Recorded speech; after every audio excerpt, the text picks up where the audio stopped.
O suporte que meus pais me deram para a questão da deficiência foi o melhor de todos, que foi primeiro o próprio exemplo, né?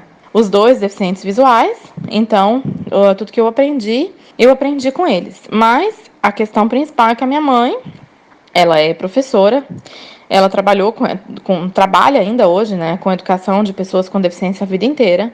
Então ela sabia tudo o que era necessário para uma estimulação adequada. Um bebê com deficiência visual ele tem que ser estimulado desde cedo, porque as crianças aprendem por imitação. Se você não está vendo, você não tem como imitar. Desde cedo, desde sempre, tudo que tinha em casa, qualquer coisa, eles sempre deixaram eu conhecer. Depois disso, veio a questão das correções. Algumas pessoas com deficiência visual, elas adquirem hábitos que elas vão manter por toda a vida porque ninguém corrigiu. Por exemplo, botar a mão no olho. Até os 6 anos eu não usava prótese, e às vezes o olho incomoda, ele coça. A pessoa quer limpar, ela vai e bota a mão ali. Mas não, é evidente que não, você não pode limpar um olho, tirar a meleca do olho na frente de todo mundo, é super desagradável. Além disso, você não está vendo as pessoas, então olhar para a pessoa quando você vai falar, para uma pessoa com deficiência visual, para uma criança com deficiência visual, não é tão importante.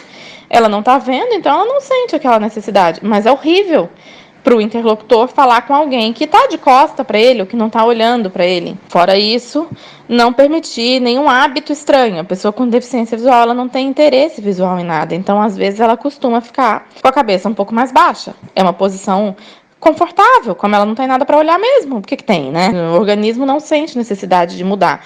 Mas é horrível, é um hábito que diferencia muito a pessoa na sociedade. Então, outra luta para não acontecer de jeito nenhum. Eles sempre me vigiaram muito nesse aspecto. E como eles também não enxergam, era uma tarefa muito difícil, porque a pessoa nem via o que você estava fazendo, tinha que ficar em cima o tempo todo mesmo, cuidando muito para poder não deixar passar nada. Então, assim, foi um esforço muito grande da parte deles, uma preocupação muito grande, que eu acredito que tenha sido muito difícil no dia a dia, muito estressante para eles terem esse tipo de cuidado, né? Mas eles sempre tiveram, tanto meu pai quanto a minha mãe me deram, então, esse suporte muito forte para eu poder me livrar dessas dificuldades que depois, na vida, ao longo da vida, comprometem muito, né, o estabelecimento das relações sociais, das relações profissionais. Então, foi, assim, uma questão muito importante. Depois disso, na época da adolescência, meu pai, então, foi me repassar os outros conhecimentos que ele sempre teve da vida, da experiência, né? Ensinar a andar na rua, ensinar os truques de andar na rua. Eu tive todas as aulas, eu fiz orientação em mobilidade na escola, no Instituto Cegos, né, que é a escola especializada e tal. Sempre tive meus professores e tudo, mas ninguém melhor para te dar dicas práticas, dicas do dia a dia, do que uma pessoa que também não enxerga, né? Então, durante toda a minha adolescência, até eu pegar a segurança.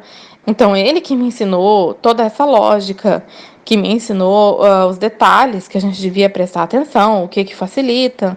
Tipo, vai andar de ônibus, naquela rua ali, geralmente, que você vai descer, antes de chegar à sua parada, tem 3 quebra-molas, então é uma boa referência. Passou o terceiro, chegou o seu ponto. Esses pequenos detalhes que vão tornando o dia a dia mais independente, né? O dia a dia mais autônomo. E coisas de casa também, ensinar depois, quando eu já era mais velha, minha mãe sempre foi professora de atividades da vida diária, né? Que ensina as pessoas com deficiência a fazer tarefas domésticas e tudo isso, então, embora eu tenha tido aulas também no instituto, aprendi principalmente em casa, principalmente com ela, e graças a Deus, graças a todo esse cuidado, a todo esse suporte deles, eu me tornei uma pessoa plenamente independente, tanto na questão de mobilidade, quanto na questão da vida diária, de realizar tarefas em casa. Todo o suporte que eles me deram foi nesse sentido, de me tornar uma pessoa independente e uma pessoa sem hábitos estranhos. Meu pai sempre costuma dizer que a deficiência por si só já faz a gente chamar muita atenção. A gente não precisa inventar mais nada para aumentar a atenção que as pessoas já prestam na gente, né? Então,